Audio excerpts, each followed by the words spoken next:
Boa tarde a todos. Meu nome é Gláucia Salviano, advogada, sou especialista em mediação e conciliação, sócia e proprietária do escritório Cabianca Cavalieri Salviano e diretora jurídica da BRH do Vale do Paraíba.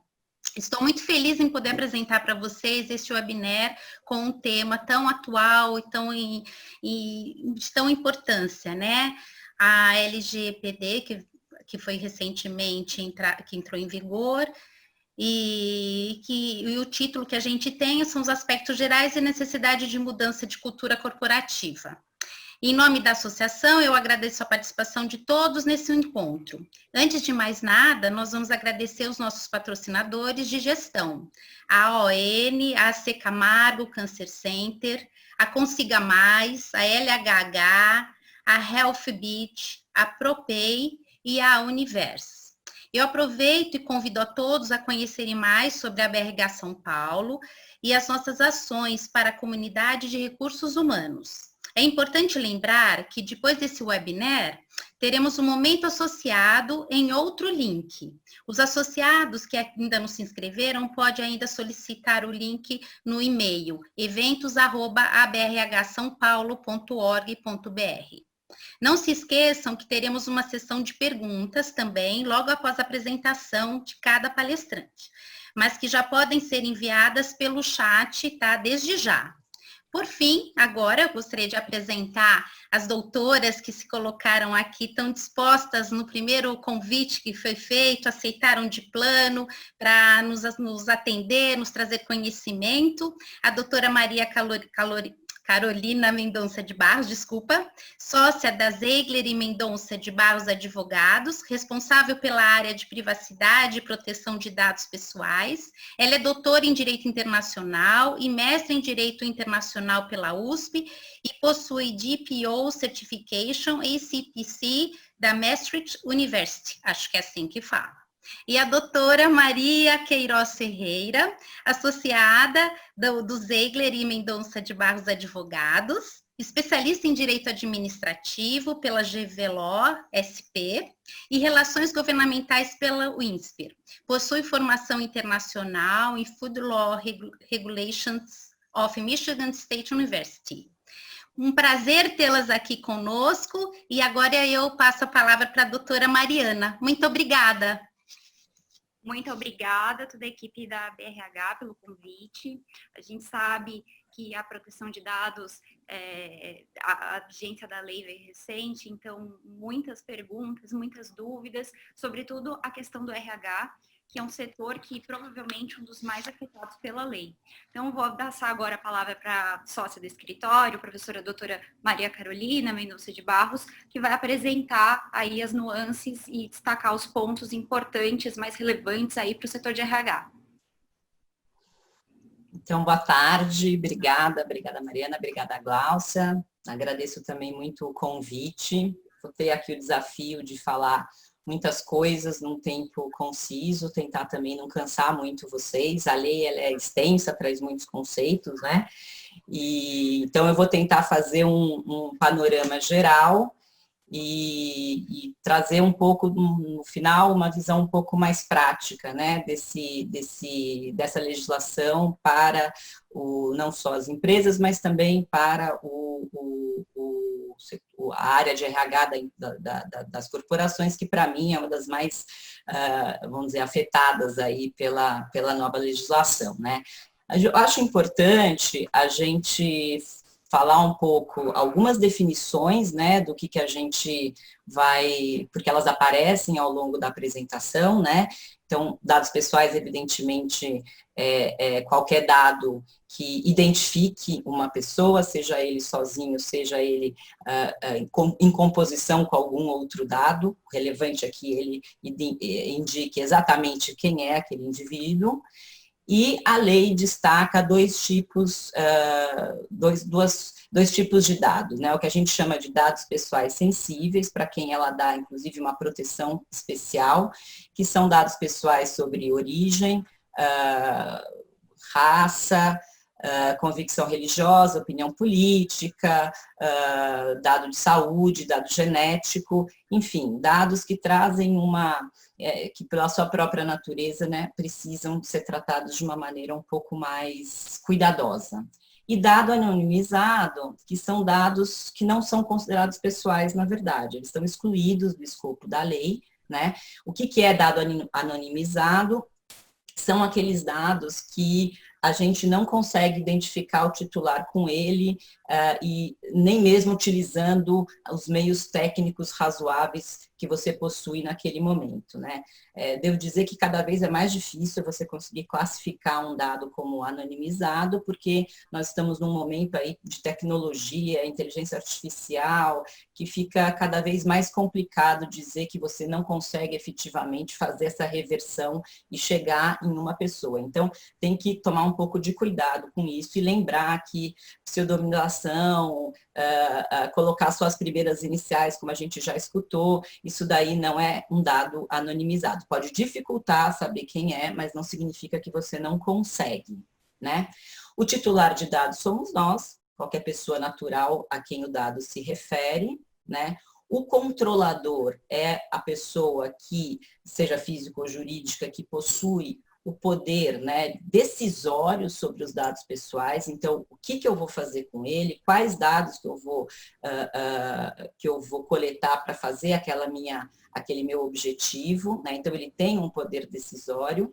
E o operador, ao contrário, ele não tem nenhuma autonomia.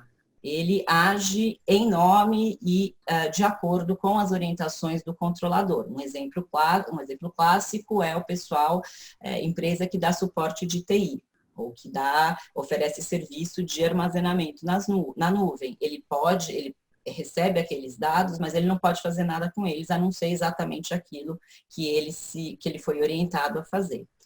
A lei também trouxe a figura do encarregado. Muitos de vocês talvez tenham ouvido falar também em DPO, né, que é a designação do regulamento europeu. Aqui o nosso DPO se chama encarregado.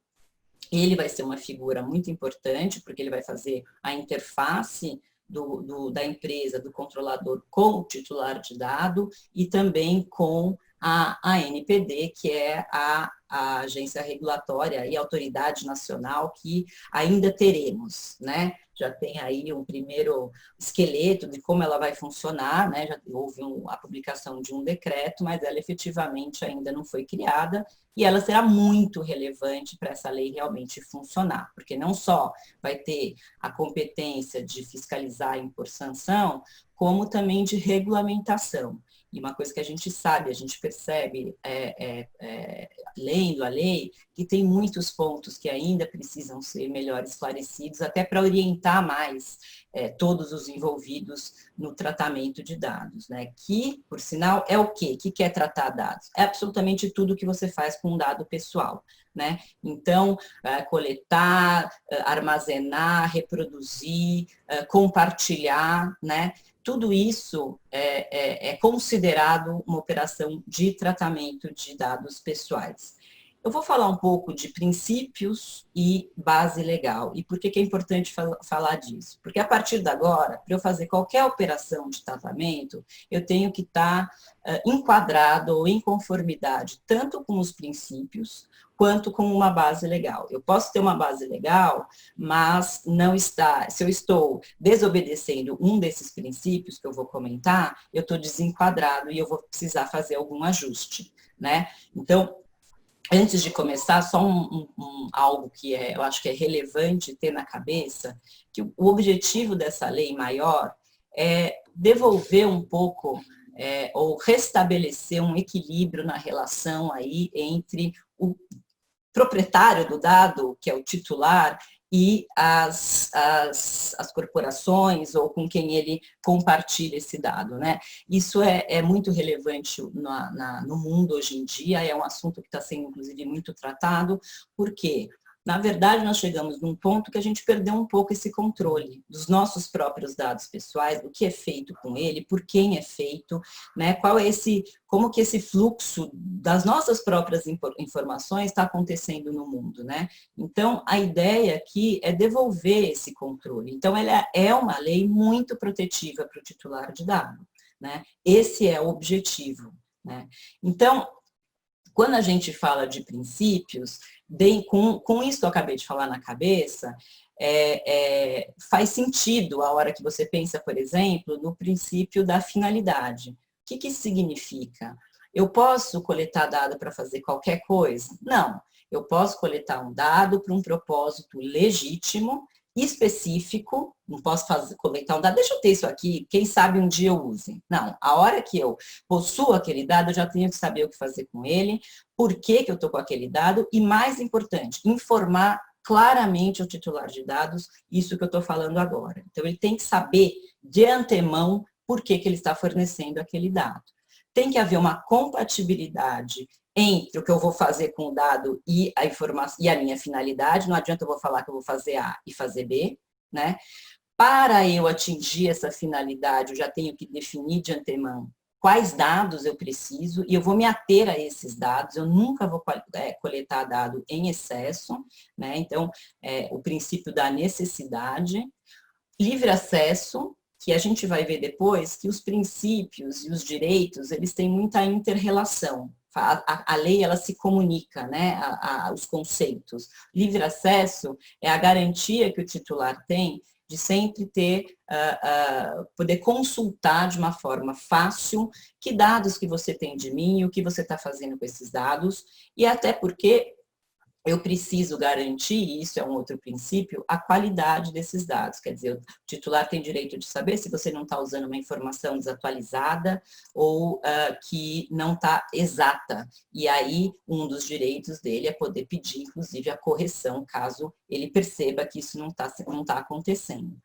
A transparência é um princípio que tem muito a ver com o que a gente também comentou na finalidade, quando eu disse que você tem que informar de antemão o que você vai fazer com o seu dado. Isso está relacionado com o princípio da transparência, inclusive da boa-fé do direito civil, né? Então, eu tenho que agir sempre de uma maneira, não posso esconder nada, né? A informação, ela tem que ser sempre muito, muito ampla e muito clara e de fácil compreensão, né?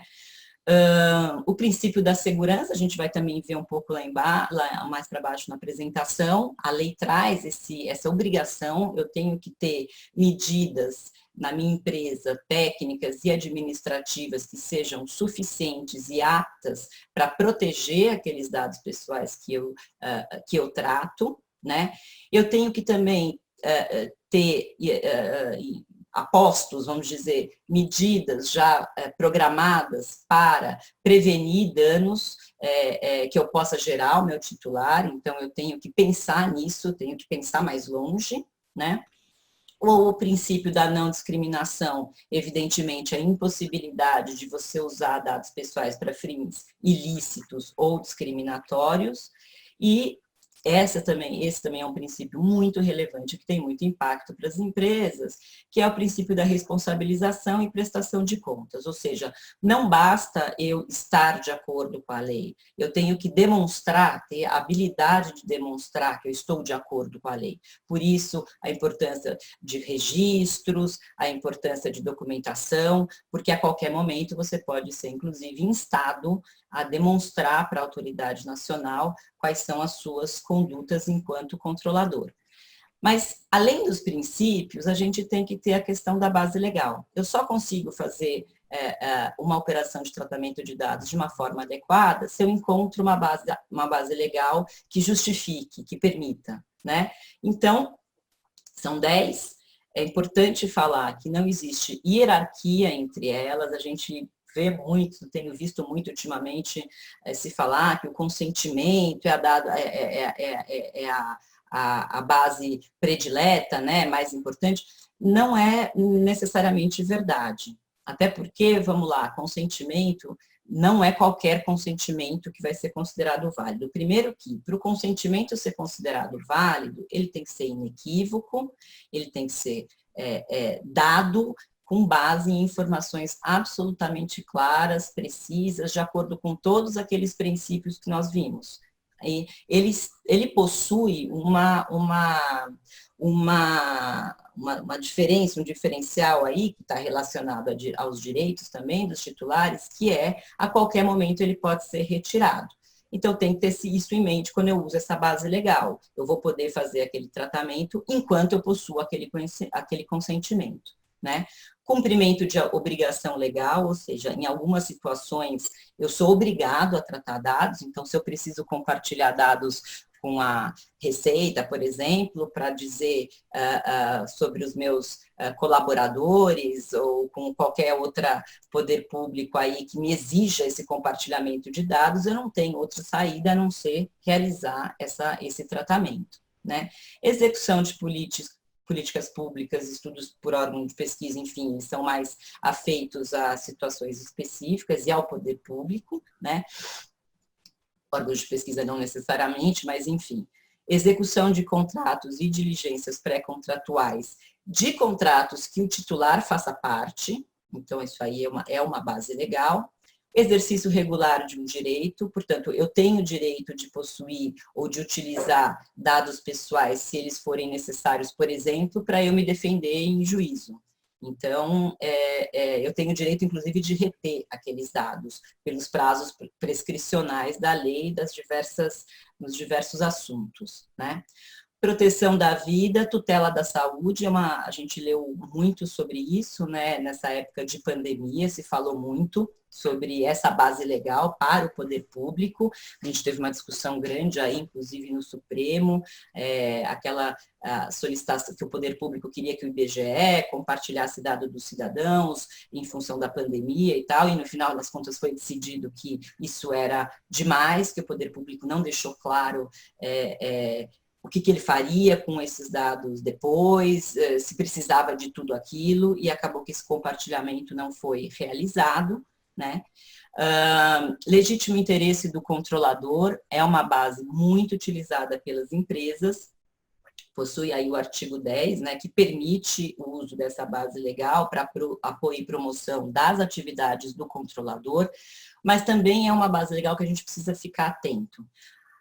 Do meu legítimo interesse fazer tal coisa, isso vai ajudar, vai promover a minha empresa. Isso preciso pensar antes de usar essa base, porque se essa minha vontade, ela tiver um risco potencial muito grande de causar um impacto negativo nos direitos e nas liberdades do titular de dados, então eu não posso usar essa base legal. Eu preciso sempre fazer o que a gente chama de teste de balanceamento. Eu preciso verificar se tem um equilíbrio nisso daí. Se não tiver, né, eu não posso utilizar.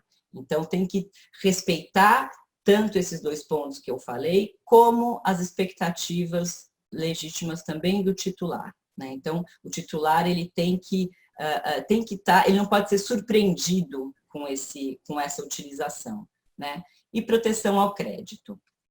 Consentimento a gente já falou, quais são as suas características, portanto, não pode ser qualquer um. E os direitos dos titulares, por que é importante a gente saber?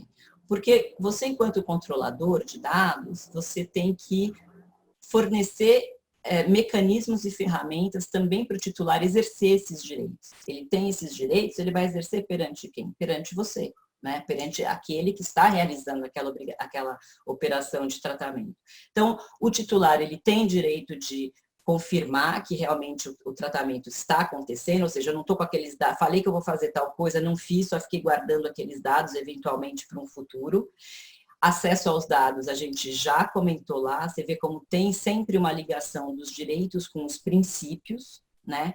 Correção de dados incompletos, isso tem a ver com o princípio de qualidade dos dados, que a gente já comentou, né? Direito a pedir que você elimine os dados que não são necessários para aquele tratamento, ou mesmo que você bloqueie o uso daqueles dados, tá vendo? Aqui também a gente está falando, tem uma correlação com o princípio da necessidade, né? Portabilidade de dados para outro fornecedor, a gente já temos situações em que isso acontece, né? O direito de ser esquecido, que é a eliminação dos dados. Isso, de novo, não necessariamente é possível fazer sempre, porque se eu preciso ficar com aqueles dados, por exemplo, para me defender em juízo, eu tenho uma base legal para reter aqueles dados e não necessariamente o titular vai conseguir exercer esse direito especificamente e vai caber a mim explicar por quê. Eu tenho que dar informações sobre com quem eu compartilhei aquele dado. Isso é relevante porque isso tem um impacto prático na vida das empresas, que é a gestão que ela vai ter que fazer desses compartilhamentos. Então, com a minha rede aqui de fornecedores e parceiros, com quem que eu estou compartilhando dados, porque eu vou ter que informar isso de uma maneira ágil a hora que eu for que me perguntarem, né? Se eu estou me baseando, pedindo consentimento, eu tenho desde pronto que informar o que acontece se ele me negar aquele consentimento, eventualmente não vou poder te oferecer o serviço como um todo, não vou poder te dar algo que para você pode ser, uma informação que para você pode ser relevante, enfim, e ele tem que saber a consequência disso. Revogação do consentimento a gente já falou lá atrás, então isso pode ser realizado a qualquer momento. E quando que termina o tratamento? Evidentemente, se eu atingir aquela finalidade que eu informei lá atrás, em princípio, acabou. Eu tenho que fazer o quê? Excluir aquele dado. Se ele retirar o consentimento, né? Se a ANPD, por exemplo, solicitar que aquele tratamento se encerre. É uma das possibilidades de sanção, né? Nesse caso, eu tenho que eliminar aqueles dados dos meus sistemas. Mas, voltando para o que a gente já falou, existem exceções. Eu tenho obrigações legais a cumprir, né, para eu exercer direitos. Então, nesses casos, eu posso reter aqueles dados que são necessários estritamente para eu realizar essas tarefas. A lei traz uma parte importante que fala sobre seguranças e boas práticas. E o que ela diz? Que os agentes de tratamento, eles devem impor medidas técnicas e administrativas que garantam que estejam aptas a proteger os dados pessoais de acessos não autorizados ou situações ilícitas, perda, alteração e etc.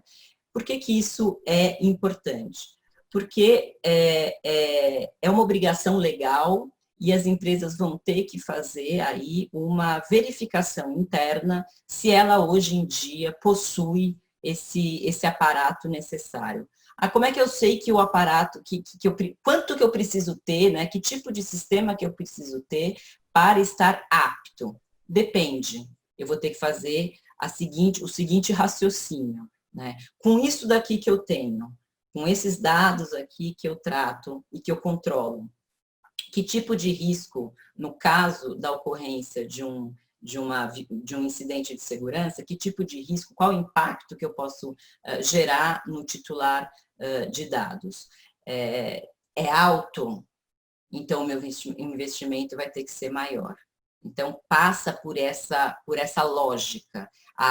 Tem que haver uma proporcionalidade entre o meu investimento e o meu risco, né? Então, por isso que é tão relevante a gente conhecer a nossa própria corporação no que tange a dados pessoais, né? Isso aqui são os riscos que eu posso estar exposto, né? Perda, destruição, compartilhamento que não foi autorizado, né? Furto, roubo, utilização indevida, diferente daquilo que eu informei no início para o titular, né? Então, eu tenho que ter essa preocupação, né, do ponto de vista técnico e de segurança de informação. Nós temos aí algumas ISOs da família da 27000 que é muito utilizada para dados pessoais. Elas trazem lá um guia, indicações, procedimentos, boas práticas que são bastante interessantes e importantes. E e que devem ser observadas. Aqui eu trouxe um exemplo do que seria, por exemplo, um quadro de conscientização e comunicação interna do que a gente está falando de boas práticas, né? Isso aqui cobre várias coisas, cobre a preocupação com essa questão da segurança, de boas práticas, cobre a preocupação com a prestação de contas, eu poder dizer, olha, eu estou aqui preocupado com isso, eu estou treinando meus colaboradores, eu estou dando a informação, eu estou falando quais são as melhores condutas. Então, é o tipo de ferramenta que é bastante interessante que as empresas passem a utilizar. Por que essa preocupação toda? Porque você pode, estando desadequado, né, nas suas operações, você pode ser responsabilizado pela ANPD. Lembrando que o controlador, ele sempre vai ser responsável perante o titular de dados. O operador pode ou não ser responsabilizado, depende. Se eu demonstrar que ele agiu em desconformidade com aquilo que eu falei para ele fazer, eu posso ter um direito de regresso para que ele também assuma a sua parte naquele evento danoso, tá? Que tipos de sanção a gente está falando? Além da multa, que tanto assusta, né? Que é uma multa que pode chegar a 50 milhões por infração, né? Tem outras formas de você sancionar. Você pode dar só uma advertência, você pode pedir a eliminação daqueles dados ou a paralisação daquele tratamento e até a publicização da infração, ou seja, você ir a público dizendo, bem, fiz errado, aconteceu isso, fui penalizado dessa forma. O que é importante, o que a gente falou e que a gente vai falar mais adiante, por que é tão relevante a gente estar atento ao que a gente está fazendo agora e documentar todas essas novas práticas, porque na hora que a autoridade nacional for definir que tipo de sanção que ela vai impor, ela vai considerar algumas situações, né? Então, se ele é residente, se ele agiu em boa-fé, se ele tinha os tais mecanismos internos, os sistemas robustos o suficiente para proteger aquela informação, ou seja, ele teve essa preocupação de fazer esse investimento, ele possui um corpo normativo interno que oriente políticas, normas e códigos de conduta, né? Evidentemente, a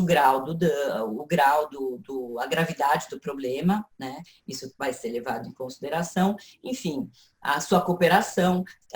Existe, a própria lei traz uma série de situações que pode, de alguma forma, mitigar essa sanção, né? Então, por isso que essa preocupação e a possibilidade de demonstrar que você está fazendo aquilo que a lei te orienta a fazer, e mesmo assim aconteceu uma situação, e se você conseguir demonstrar isso, você pode não tomar uma multa de 50 milhões, por exemplo, né? Então, isso é importante. Como a gente está aí numa fase muito... todo mundo muito preocupado com agora a adequação, né? Ficou aquela discussão, de repente vai ser postergado um pouco mais, fase de pandemia, muitos investimentos, ou enfim, situação delicada economicamente, né? Então, muita gente deixou para um segundo momento a questão da adequação ou de projetos de adequação à LGPD. E pensando nisso, né, eu trouxe aqui o resultado muito condensado de um paper, um projeto que tem sido desenvolvido pela CIPIO, que é o Information Policy Center, um centro muito importante que estuda muito esse assunto, sediado em Londres, na Inglaterra, e em conjunto com o SEDES-IDP, o Instituto de Direito Público de Brasília, e eles fizeram esse projeto conjunto, que já 2 papers muito interessantes foram produzidos, e o segundo, justamente com a entrada, né, em vigor e com essa possibilidade, listava 12 principais, vamos dizer, prioridades para adequação à LGPD. Evidentemente, eles estão aqui em 1, 2, 3, mas não significa dizer que tem que ser feito nessa ordem. Muita coisa tem que ser feita meio que concomitante, né? Então, a primeira coisa que é relevante é eu olhar para dentro e compreender qual é o impacto que a LGPD vai ter na minha organização. Para uma startup é uma coisa, para uma empresa de uma farmacêutica grande é outra coisa. Então, eu vou ter que compreender qual que é a minha estrutura e eu tenho que demonstrar para o corpo diretivo da minha empresa a relevância desse assunto. Então, por quê? Porque uma vez que esse corpo diretivo está comprometido e está entendendo que aquilo é uma prioridade, eu vou garantir orçamento e recursos humanos suficiente para eu entrar no meu projeto de adequação. Designar um encarregado, né, já determinar quais responsabilidades ele terá nesse momento, porque é importante saber que ele vai ser talvez o principal agente aí que vai dar seguimento a esses projetos, mas esse é um projeto que ele é multidisciplinar e colaborativo. Então, as áreas mais afetadas, e de novo eu falo do RH, né, o que a gente tem visto nos projetos é isso, algumas áreas, RH, compliance, jurídico, evidentemente, TI, designam, né, representantes, vamos dizer, que são aqueles que vão realmente se dedicar de forma até prioritária a esse projeto. Eles definem o que a gente chama de escritório de privacidade, pode dar o nome que for, e esse grupo vai estar à frente aí desse projeto de adequação com as suas responsabilidades já meio pré-definidas. A partir disso, a gente está falando, já falamos lá atrás, sobre a necessidade de eu conhecer a minha própria organização, né? Que dados que eu tenho, como que ele entra, como que ele sai, o que eu faço com ele, compartilho, não compartilho, faço transferência internacional, eu preciso entender meus fluxos, né? E como que eu vou fazer isso? Mapeando as minhas atividades. Então, é o famoso mapeamento que a gente fala. Então, é como se fosse, eu preciso tirar uma fotografia do que eu tenho hoje, né? E, a partir do momento que eu faço isso, eu consigo entender o meu risco, o que eu preciso fazer daqui para frente para enquadrar os fluxos que eu já tenho, né? Perceber o que eu estou fazendo de errado, não fazer de novo, enfim. É uma atividade muito relevante nesse momento, né? Aí, com essa visibilidade, eu consigo perceber melhor qual é o meu papel nesses fluxos. Eu sou controladora, eu sou operadora em determinadas situações, e eu preciso comunicar isso internamente. Eu preciso identificar os meus riscos relacionados às minhas principais atividades. Eu uso dado sensível, né? Então, eu preciso ter essa compreensão primeiro para poder fazer, inclusive tomar medidas estratégias de investimento mesmo, né? Preciso já começar a desenhar o meu programa de privacidade. Então, os meus códigos, as minhas políticas, os meus procedimentos, o treinamento, né? Então, isso faz parte desse primeiro momento vamos dizer, de mão na massa aí para a gente, nessa corrida para adequação, né? Fruto do mapeamento, a gente também já comentou, eu preciso sempre, para cada fluxo, localizar uma base legal, e se eu não tiver, ou eu paro, ou eu adequo a minha conduta para que ela fique adequada a uma base legal, né? A hora que eu tenho essa visibilidade, eu consigo definir quão robusto tem que ser o meu aparato de segurança, né? Esse gerenciamento que a gente comentou de compartilhamento com terceiros, então eu tenho que pegar todos esses contratos, eu tenho que entender para quem que eu estou transferindo dados, ver se eu estou fazendo de uma forma correta, fazer aditamentos, colocar minhas cláusulas padrão de LGPD, desenvolver meus anexos de privacidade, priorizar quais contratos eu vou lidar primeiro, né, os mais sensíveis, classificar por nível de sensibilidade, né? Se eu tiver transferências internacionais, identificar, implementar medidas que me garantam mais segurança. E aí, aquilo que a gente comentou, eu tenho que dar condições para que os titulares exerçam seus direitos. Então, eu tenho que construir um sistema que permita essa comunicação de uma maneira fácil, rápida. Só que não adianta eu montar um lindo portal do titular se a hora que ele me pergunta, olha, eu quero saber que dados vocês têm de mim, o que vocês fazem com ele, eu não sei responder, porque eu preciso dar essa resposta de pronto. Então, percebe que você precisa ter esse raio-x, esse conhecimento dos seus fluxos, para eu, inclusive, permitir o exercício desses direitos, que é fundamental. Treinamento, sensibilização dos seus colaboradores, que eles têm que estar engajados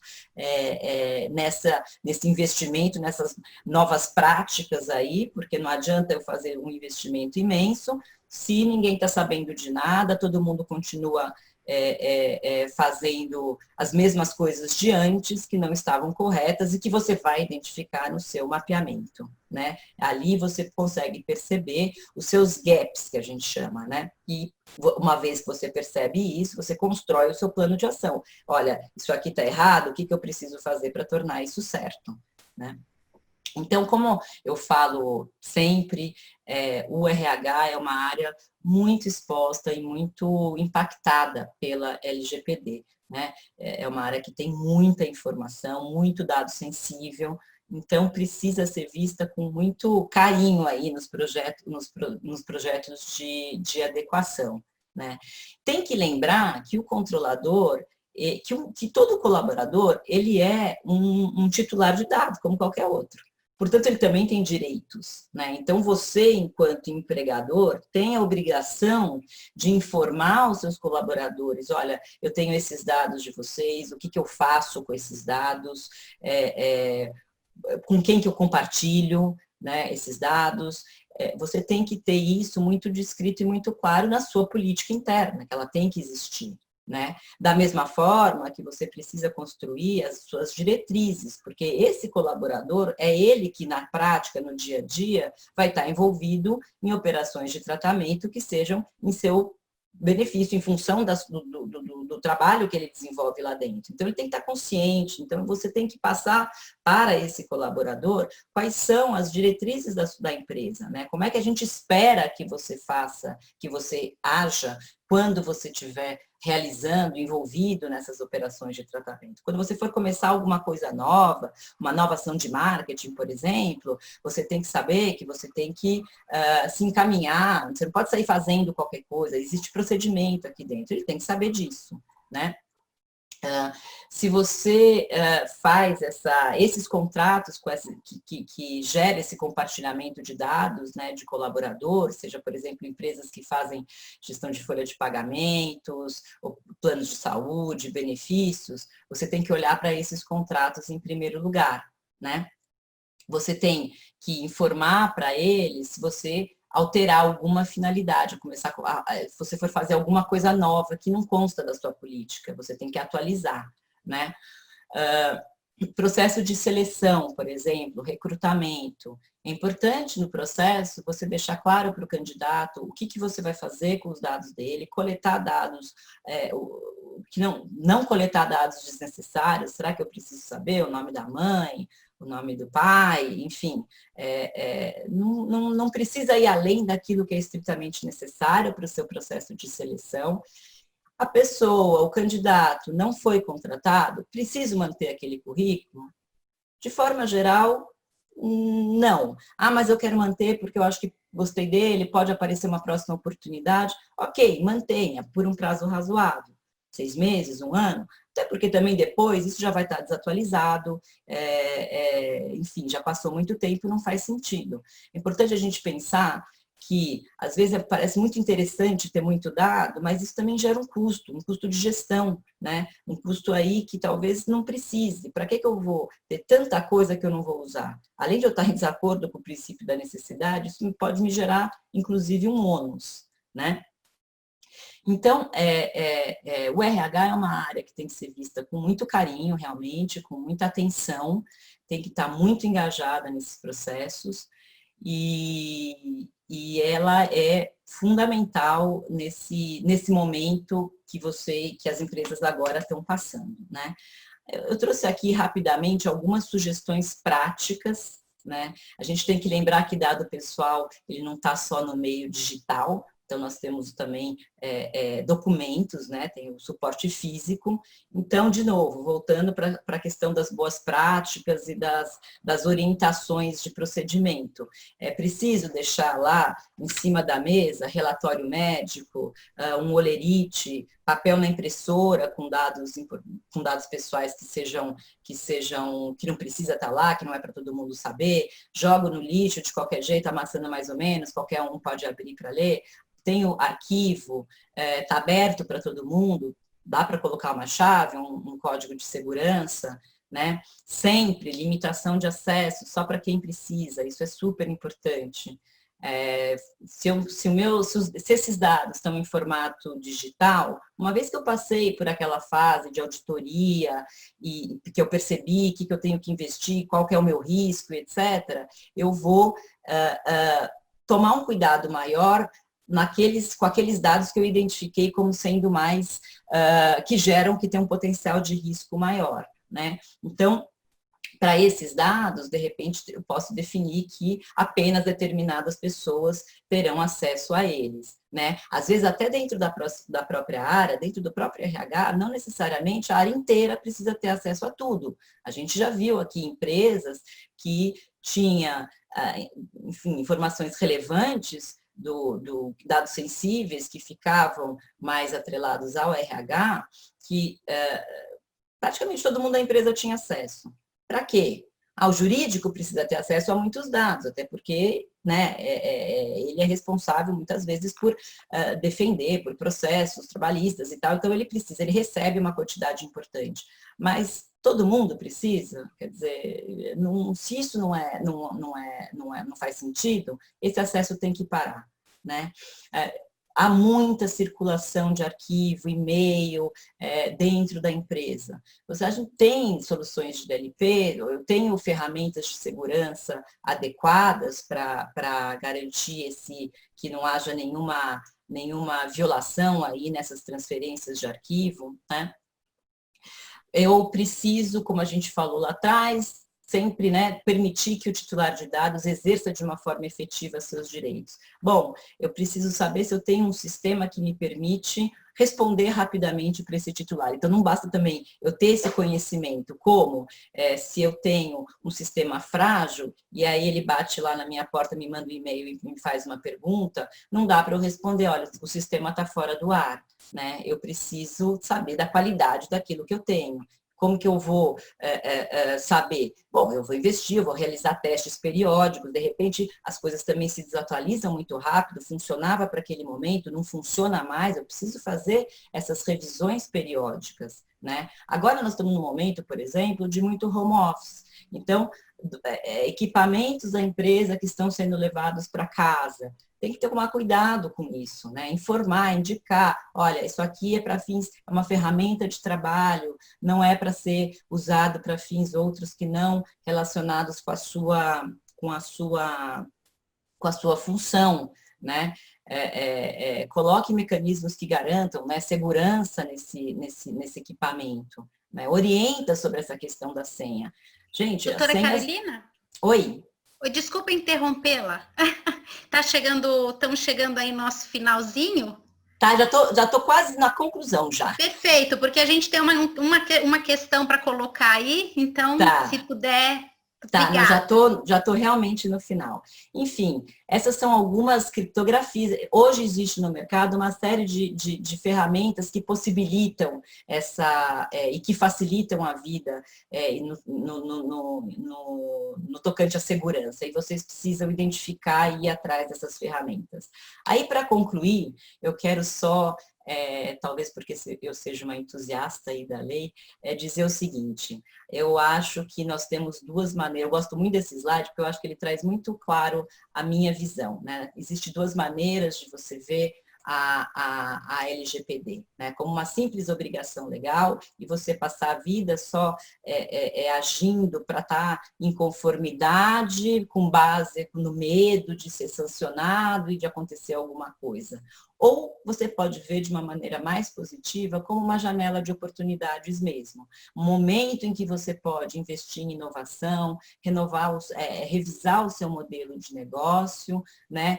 E investir na sua reputação como uma empresa que está comprometida no uso correto, transparente dos dados pessoais dos seus clientes, dos seus colaboradores, de quem seja. Vou mencionar rapidamente um trabalho da Cisco que saiu em janeiro desse ano, que trouxe resultados muito interessantes. Eles fizeram uma pesquisa, eles explicam lá a metodologia que eles utilizaram, e eles chegaram à conclusão que 40% das empresas com quem eles conversaram consideraram que eles tiveram 2 vezes, em termos de retorno, o dobro do que eles investiram em privacidade. Tanto que o título do trabalho é "Da privacidade ao lucro", né? E outros 70% disseram que essa preocupação com a privacidade trouxe maior inovação, agilidade, eficiência operacional. Então, eu acho que isso é